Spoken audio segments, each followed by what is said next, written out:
Hi, and welcome to Xtronical. This is episode 3 of our look at using I2S with digitised sound on the ESP32. Here's the updated board where you can see an SD card reader, so no prizes for guessing that this time we're looking at how you can pull the data from one of these cards and ram it down the throat of that ESP32's I2S interface. Henrietta, roll the titles. Is that it?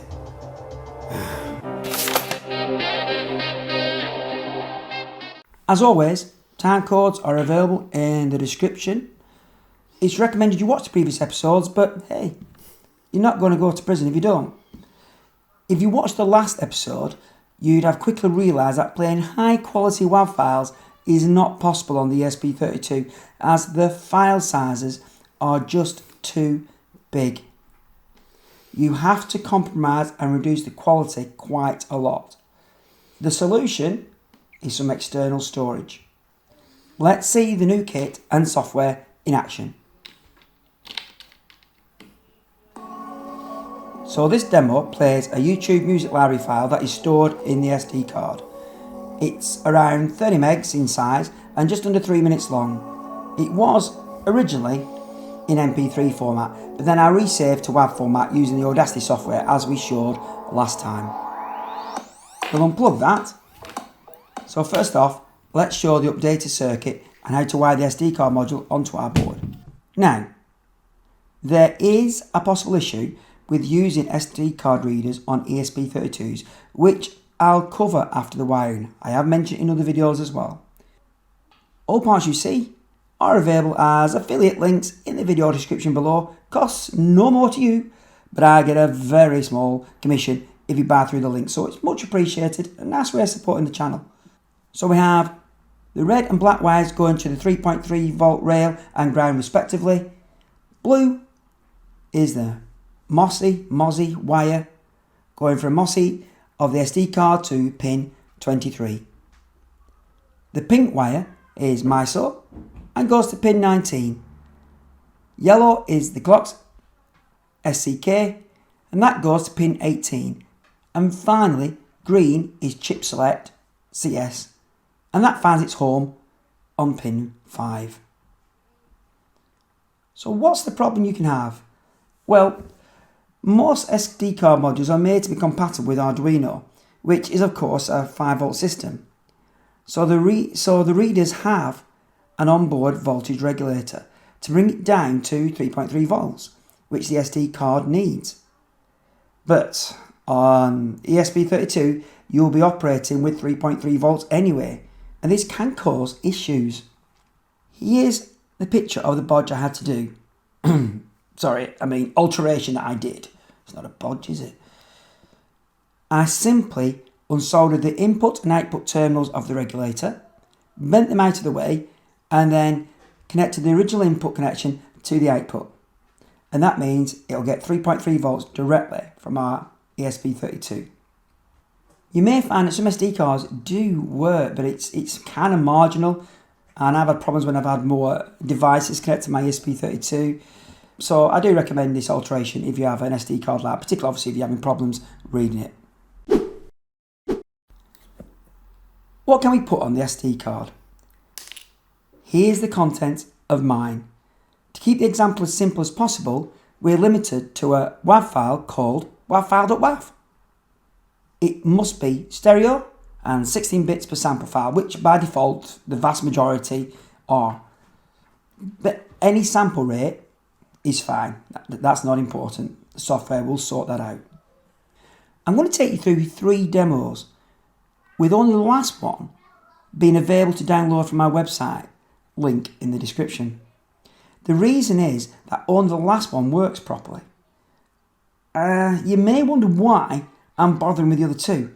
It's because they give good examples to explain what's going wrong and why.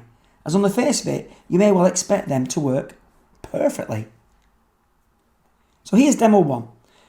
As before, we need the I2S library, but this time we also need the SD card library to help us read the data. Some defines here for our wiring. We've been through that before. structures that we've been through before as well. Two new globals, a variable to help us access our WAV file, and the number of bytes read so far from the file. We initialised the SD card with this function, and that is further down in the code, but I'm not going to go cover that as it's not within the scope of what we want to talk about today. Here we open the very imaginatively named WAV file and do a quick check that it was found.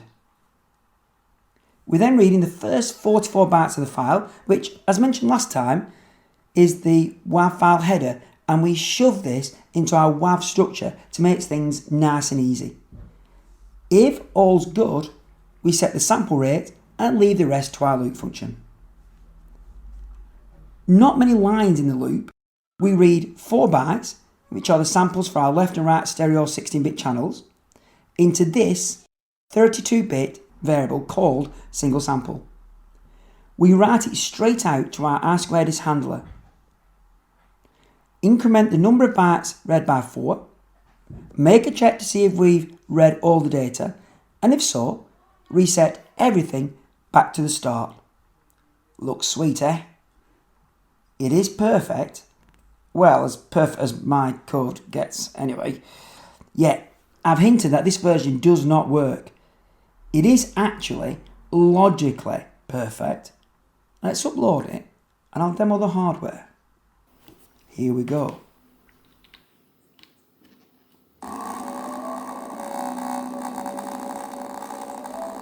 Bloody awful, isn't it? What could be going wrong? Well, the issue is the I2F buffers. They are not being filled quickly enough and they are running out of data to send. Why would that be? It all worked fine and dandy last week when we read from the ESP32's internal memory. That was because the internal memory is many orders of magnitude faster than reading data from an SD card. So is that it? The SD card is too slow. We are snookered. Well, let's do some calculations. They're always fun. This is 16 bits per sample and stereo. That's 32 bits per stereo sample, 4 bytes. It's 44,100 samples per second, so that's 32 bits times 44,100, which is 1,411,200 bits of data that have to be sent per second. Wow, sounds a lot. No wonder this doesn't work, right? Well, it seems a lot, but in computing terms, we've been able to manage these sort of speeds easily with standard components for at least the last 40 years. So the ESP32's SPI bus running at a default of 4 million bits per second approx is easily capable of pulling in this amount of data. So that must mean SD cards are too slow. Well, let's take a look. The slowest speed an SD card will read at, according to Wiki, because that's sort of truthful, isn't it? But anyway, according to Wiki, is around 12.5 million bits per second. And that's the crappy, slowest original speed from God knows when. This Kingston card that I'm using can manage around 50 million or mega bits per second. What the heck is going on? Are the gremlins knackering things up? The problem is the initial access to the card for any data. The initial request for data takes some time compared to the sustained transfer speed once that transfer has started. And looking at our code, we are asking for 4 bytes of data, then stopping the transfer, doing a bit, sending to the I2S, then we're asking for another 4 bytes. That kind of approach kills the data transfer speed. What we need to do is to read in larger chunks of data at a time to get the advantage of the advertised read transfer speeds. The second code example I'm going to show you does this. All that's changed here is to the main loop. We have some memory set aside, 1K in fact, often known as a buffer. Whenever you hear coders talk about buffers, they're just referring to an area of memory, nothing more. So this time, on this line, we're reading a full 1K of WAV data at a time, rather than just 4 bytes. We then send these 1K of samples to the I2S handler, which itself has internal buffers to store the data that we send. Now, this code does have some slight issues. For example, we don't check if we have 1K of data left in the file before reading it. We might be near the end of the file with, say, only 512 bytes to go. But that aside, this code will work. I'll upload and we'll demo it.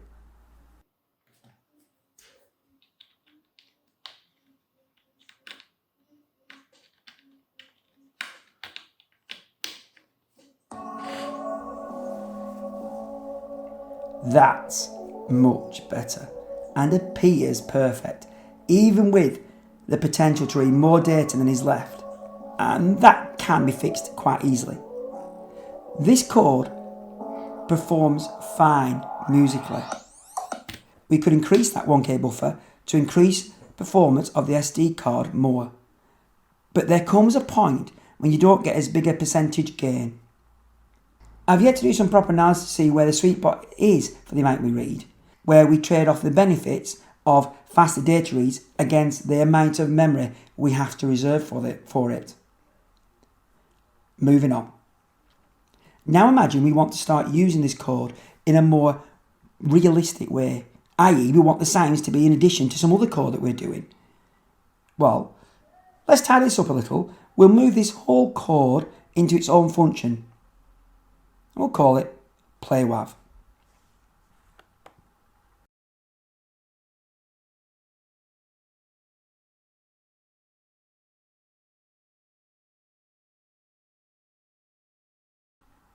In this loop, we'll just call this routine as part of our main loop. We can now easily add in whatever code we want without it all being cluttered. But there is a problem. Look at this line again, where we send data to the I2S handler. We've used basically the same line since the start of this series, and it's been mostly fine for our simple examples. In fact, it's the way I'd want it to be to show the examples more clearly. But this has the potential to cause serious performance issues with the rest of your code. The problem is the use of port max delay. This, as mentioned in episode 1, will cause the I2S write routine to not return control to your code until all the bytes have been transferred to its own internal buffers. The buffers were defined here. We chose to have 8 at 256 bytes each in this particular example. That's a total buffer space of 2K. So on our first call to I2 write, all is well and the I2S handler will start pumping out the data from its internal buffers. We still have 1K free when we come back to this call again. So again, we can quickly slam that data in there and it's in and we're out of that routine, I2S write routine really quickly. But on the third call, and every call after that, there will actually have been very few bytes sent out over the I2S, as although 1.4 megabits per second sounds impressive, that's only around 170k bytes per second and of actual data. And the ESP32 can get back round this loop much quicker than that can pump that out over I2S, or needs to pump out over I2S. So the buffers will not be empty enough to add in all of our next 1K. So we'll end up waiting here until they've emptied enough to put some more in. Clearly, we need to just fill the buffers with what we can, then move on, making a note of how much we've actually managed to shove in.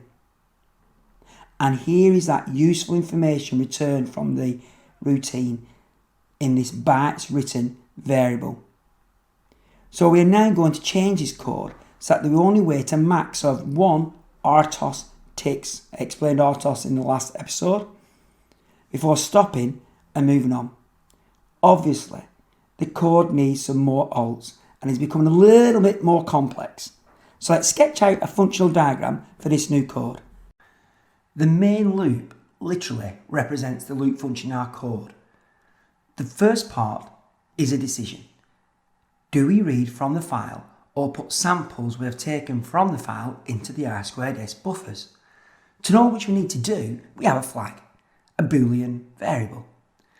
It's contained within this function, and I've called it read file flag.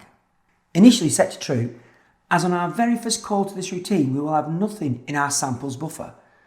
Talking of which, we need that variable too.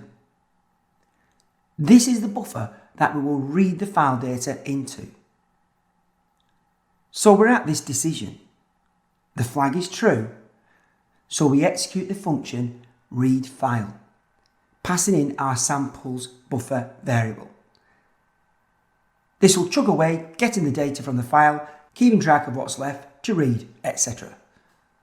We return from this function when it's reading the data to the samples buffer to here, where we set the read file flag to false as we finish reading the data for now. All the code for whatever this app is doing can now occur, and then as we're in the loop function, the whole thing repeats. This time, when we get to the decision, the flag is false, so we call the function to send the bytes in our sample buffer to the I2S buffers. This function requires a little bit more explanation, so we'll magnify this one to see what it does in more detail. First off, we try to send all our bytes to the I2S buffers. If it all couldn't be sent, we return false. And that means, if you look here, the read file flag will be set to this, to false in this case.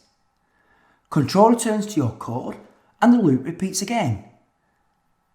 Again, the flag is false, so we attempt to send more bytes to the I2S buffers. This will keep on happening until the sample buffer has managed to send all its data to the I2S buffers. At this point, the write sample function will return true. The read file flag would therefore be set to true. Control returns to your code and the loop repeats again. As the flag is true again, we would then read some more data from the file. And this goes on and on and on until all the data has been read in and sent out. Let's look at the real code for this. You can see in the main loop, we just call it PlayerWAV. In PlayerWAV, we have three variables, which are labelled as static.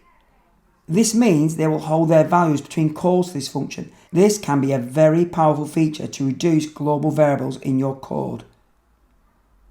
So we start off with setting the reading file flag to true. So the first thing that we'll do is read the data from the file. I'm not going to go into the detail of this, but it reads up to the max of 1K bytes from this file, which can be changed by changing this definition here.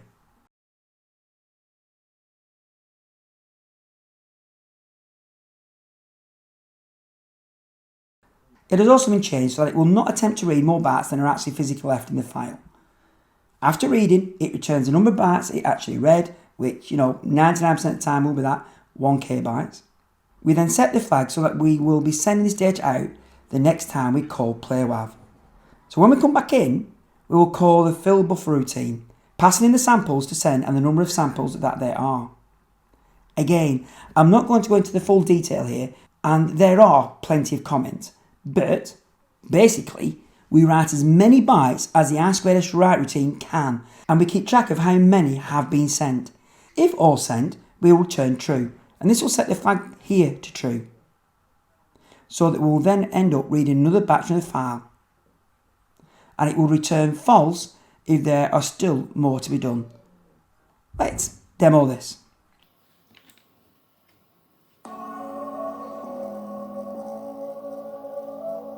It plays the same as the last example, but with the performance improvement that it will give to the rest of your code and whatever that is doing, as well as correctly reading the file to the very end without overshooting.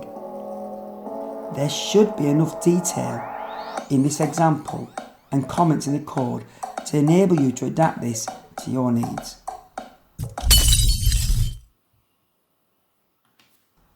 So that wraps it up for another episode in this series. This one was quite heavy on the detail and going through the code. So in the next episode, we'll take things down a level and look at how you can control the volume of your output. As at the moment, it plays quite loud, or at least it would if I hadn't artificially lowered it using Audacity.